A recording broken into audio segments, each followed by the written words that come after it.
Hello, StarCraft fans! This is Falcon Paladin coming to you with yet another weekly edition of Into the Void. This is game between Wingmaster, Seth, Sleaze, and Sheik.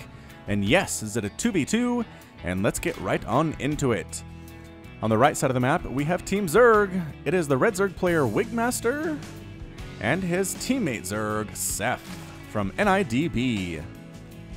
And on the left side of the map, we have the blue Protoss player Sleaze and his teammate, the blue Terran player Sheik, both from Team Sproul. So it looks like a team versus team matchup here. That's pretty good stuff. Alright, I like it when both players know each other, possibly communicating over voice chat, which helps so much in team games.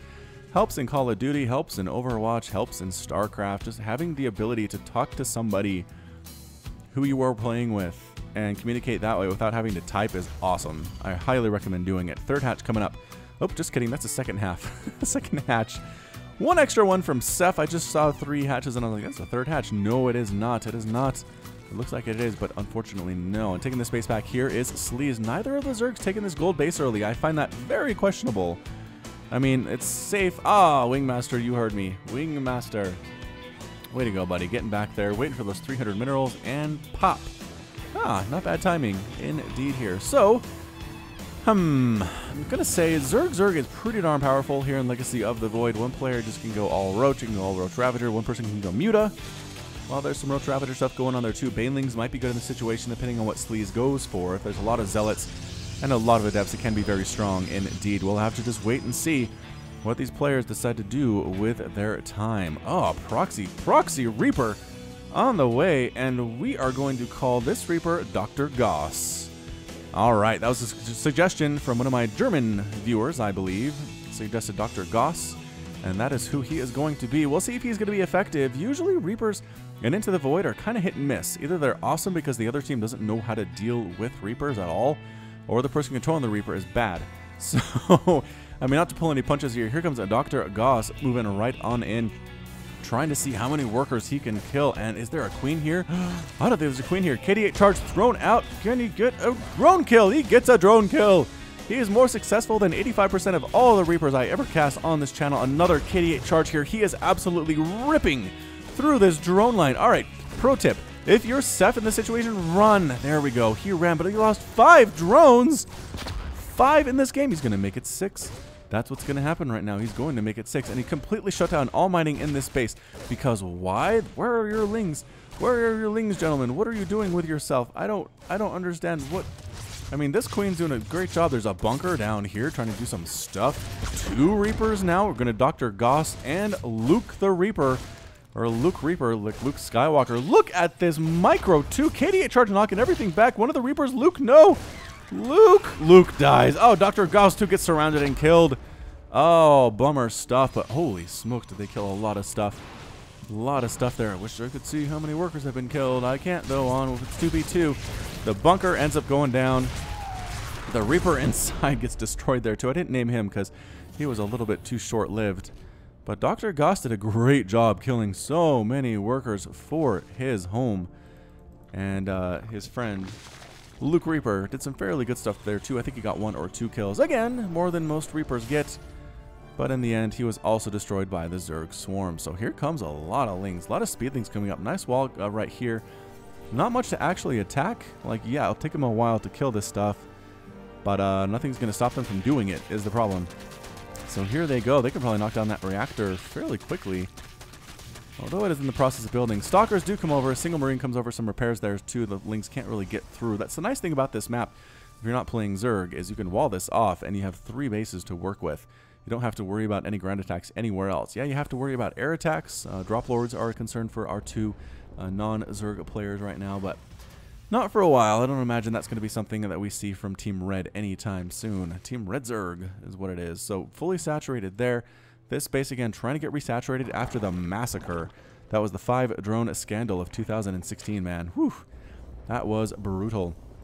Command center on the way. Second command center. I imagine it will land right here. Nowhere else it could really go unless they want to land at this secret somewhat island gold base, which would be fun. I'm not going to lie. I would like to see that one. Pneumatized Carapace coming up though. Which does imply drop lords may be a thing. They're pinging here, which means send your links here, I think. And then I'll get a drop lord, and I'll go ahead and drop your face. Oh, Baneling's here too. Baneling's up. There's the drop. Nope, Overseers. Oh, I'm so disappointed. They're Overseers. Why are they not drop lords? Maybe he thinks Overseers can carry Banelings because I don't know what else they're doing here. He's right on top. Wingmaster, do you think Overlords can carry stuff? I think maybe he thinks they can carry stuff. That is super disappointing. Seth is getting himself a Spire, getting a third base is Wingmaster. That is a third base for Wingmaster. Very fast Pneumatized Carapace. Overlord heading on out. Single Link trying to do some stuff. Gets killed by a couple Marines. Get out of our lives. Nobody likes your style here. Throwing up the Great Wall of Bunkers on the top here. Not really a wall, but it is enough to actually scare any Zerglings away. Overlord scouting through. Does see exactly what we're dealing with here. Sees Immortals, sees Stalkers, sees a couple Zealots. I'm not sure if it's enough Zealots to make Banelings worth it, but it does seem entirely possible. Overlords still continuing to scout around. I like how active these Overlords have been. They're not just sitting around in the base for the most part. Oh, those are Drop Lords. Okay, so there's a Drop Lord here. There's one, which can hold up to 8 Lings or 8 Banelings, I believe is what it is. No, Banelings take up 2 slots. 8 Lings or 4 Banelings is what we're dealing with. That is correct. That is what I have seen in the past. Marines setting up. Tanks here too. A nice Marine tank line. Playing the defense. Hasn't really landed this command center yet. You have 2? Why do you have 2? Lift 1 and land it over here. Highly recommended you do that. Infestation Pit coming up. A sub 7 minute Infestation Pit from Wingmaster right now. Alright, I like that a lot. There's our 4 Banelings inside the Drop Lord. Trying to get on in and kill some of these workers. I'm not sure the Stalkers are in position to do anything about this. They move farther out of the way. Go! Go now! Wingmaster, don't sit here on the edge of where they can see you. If you have to stop, stop back here. Stop where they can't. See how they can see you right now? They can totally see you. You're yellow, which is fun. Nope, you're red. No, come. Why? Again, I think you're okay because Sleaze has no idea that you're sitting there. All right, we'll try to watch that one. Third Nexus on the way for Sleaze. Oh, he waited till I stopped watching. Here we go. Baneling 1, Baneling 2, Baneling 3. These are the big ones. Baneling 4. Yes, nice hits there indeed. Did kill quite a few workers at this base. Excellent, excellent job there. The worker count greatly problematic right now. Protoss player does have 34 workers though, but is less than the 53 and 44 that Team Zerg is sporting. Holy cow. Team Zerg is expanding like there is no tomorrow. And you know what? For these Zerg players, maybe there isn't. Maybe for these Zerg units, when the game ends, they die. So this is their one chance to make this thing work. 7 mutas on the way. An 8-minute hive. 8-minute hive for Wingmaster right now. Getting +2/+2 for his Lings. He is playing super well. He is macroing hard. He's getting upgrades. He has Lings. He has Banelings. I'm just not sure that composition is fantastic for what we're seeing here. That's a lot of Zealots. Great against the Lings. How are the upgrades on these? +1/+1. So, man, these are good upgrades for Into the Void. Overseer scouted this whole darn thing out, though. That was great. Muta's really good here, assuming the Stalkers get picked off, which I'm not entirely sure. That is a possibility. Wasn't able to cancel. Wasn't able to cancel the hatch. Should have canceled the hatch. Had no real way to save it. And as a result, that is the end of that. Overseer sniped down from the ground. Does end up exploding there too. I'm surprised they haven't taken this base. It's weird they tried doing this one so far away and no intention of taking this one quite yet. He wants to build a base up there. Doesn't know about these rocks yet, which is a little bit embarrassing. That is a big mutaflock though right now. That is 15 mutas going to fly over and lay waste to what remains of the probes in this line. The army just going for it though. Sleaze does not care. He says, you know what? All my probes are going to die. I'm going to have to base race you. Let's do this thing. That is so many immortals too.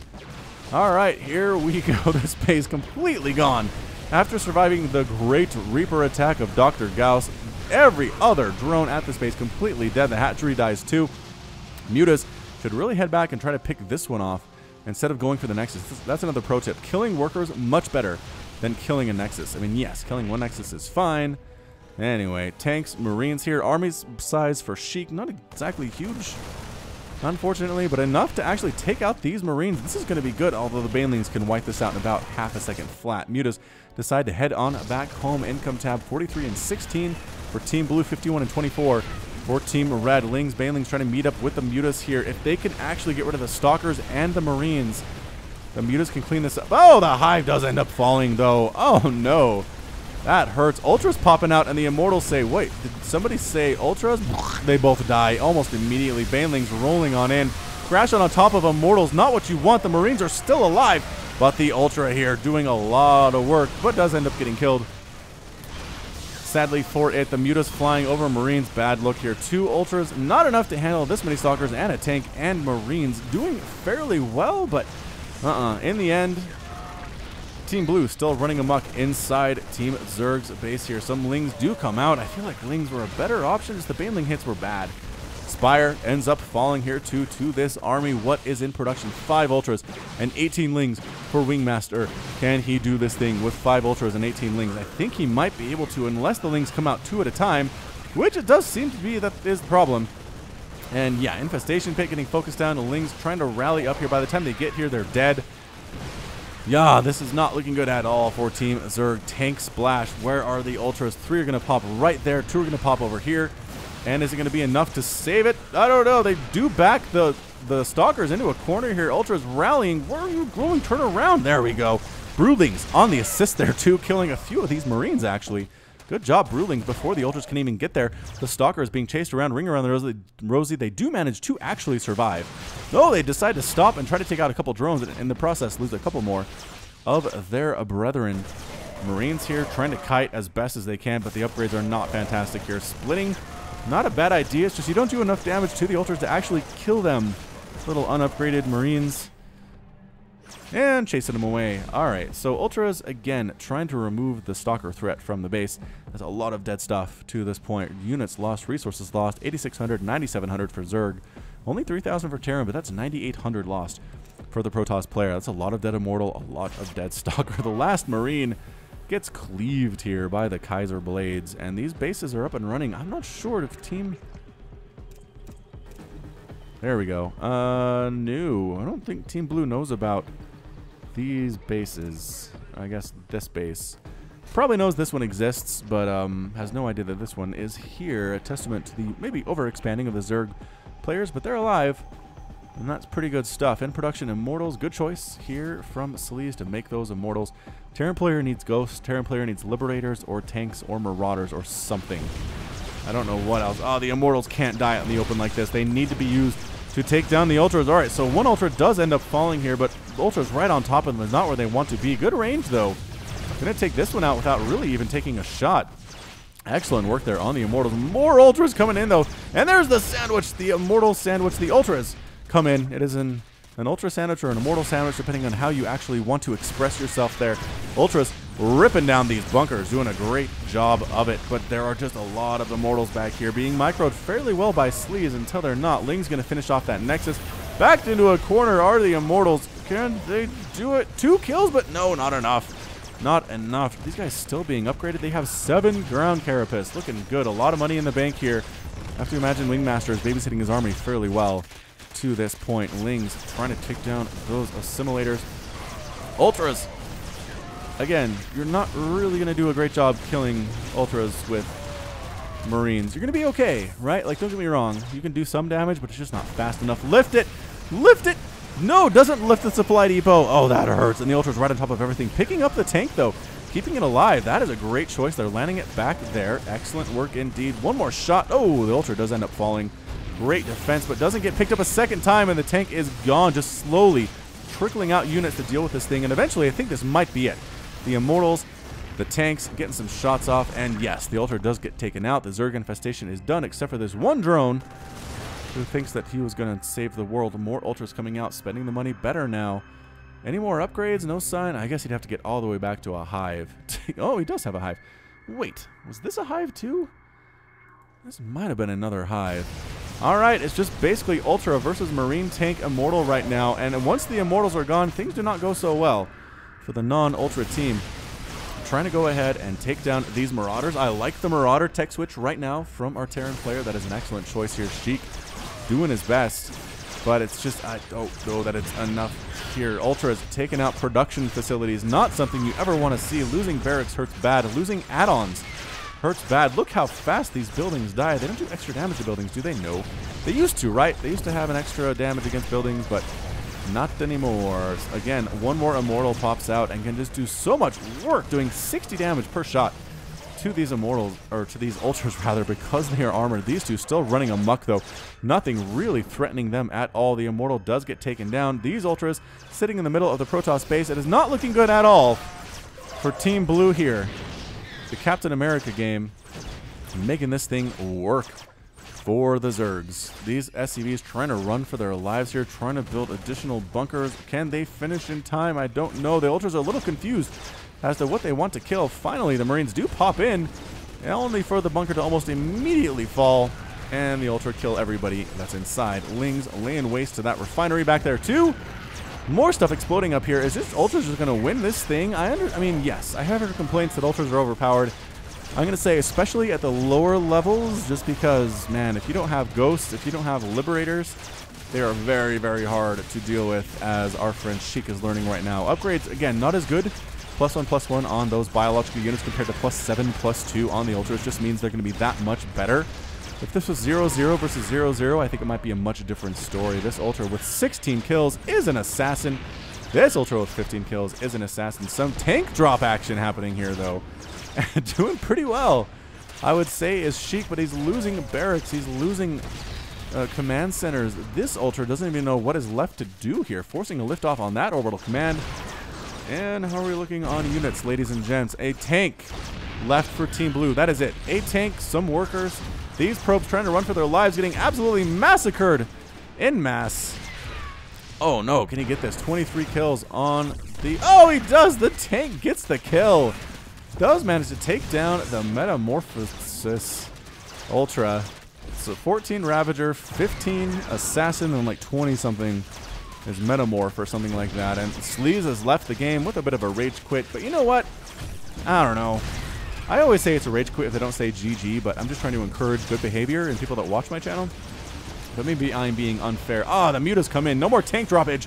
And that is it. Sleaze leaves the game. Wingmaster and Seth are victorious. No, nice comeback there by our Zerg players. They were on the ropes, man. They were losing it.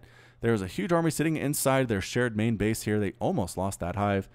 But then the ultras popped out. They got destroyed. A second round of ultras popped out, and those ones did a lot better for the Zerg team. So well done there. Kind of skin of their teeth. Made it happen. Stalkers not that great against ultras. Marines really bad against ultras. That is largely what the opposing enemy had. Ultras made a counterattack. And that was it. So well played by both of these players, but Team Zerg takes the win today. So that's it from me. This has been Falcon Paladin with yet another weekly edition of Into the Void. If you would like to contribute to Into the Void, go ahead and send me your Bronze and Silver League level gameplay to falconpaladin@gmail.com with the subject of Into the Void. I will take a look at it, I'll send it to my screeners, and they will send the good ones back, and I will cast them. Alright, so go ahead and hit that like button, hit that subscribe if you like what you saw and what you heard today. You can also catch me on Twitter and Facebook, both at /FalconPaladin. And until next time, as always, thank you so much for watching, and you take care of yourself. Broken and ashamed by what you have done. There is no redemption, and so you must run. And it's taken your heart and broken your soul. You cannot go back until you're made whole.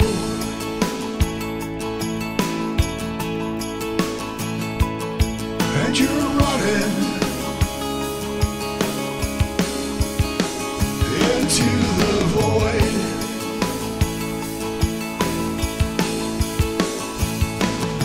You go searching into the void to find a place you can live,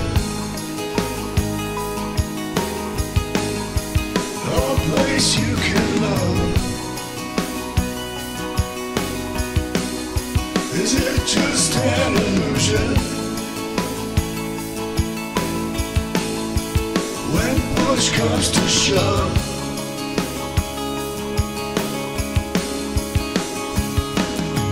there's a light upon you, and you follow it on. Looking for a reason and a way to atone.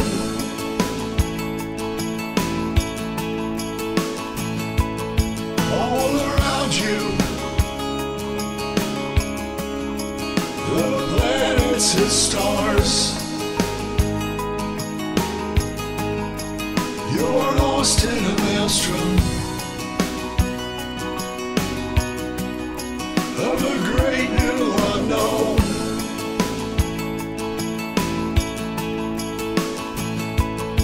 And you're running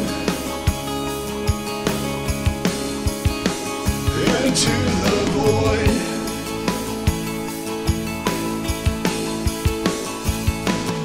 You go searching into the void to find a place you can live, a place you can love. Is it just an illusion? When push comes to shove,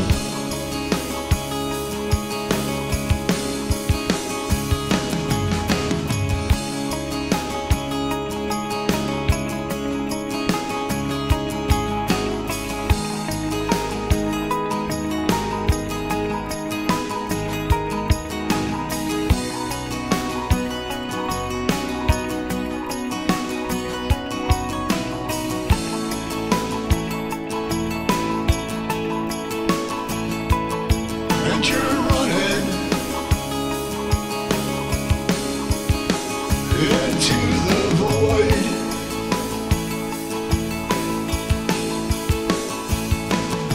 You go searching into the void.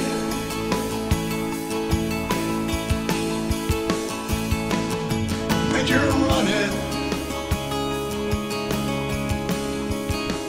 into the void.